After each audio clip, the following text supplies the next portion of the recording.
Service in Paducah has issued a severe thunderstorm warning for central Pulaski County, Illinois, Ballard County, Kentucky, until 5:45 p.m.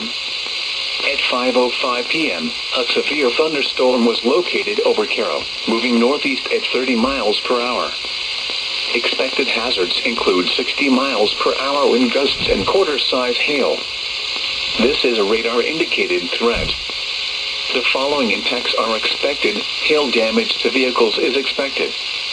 Expect wind damage to roofs, siding, and trees.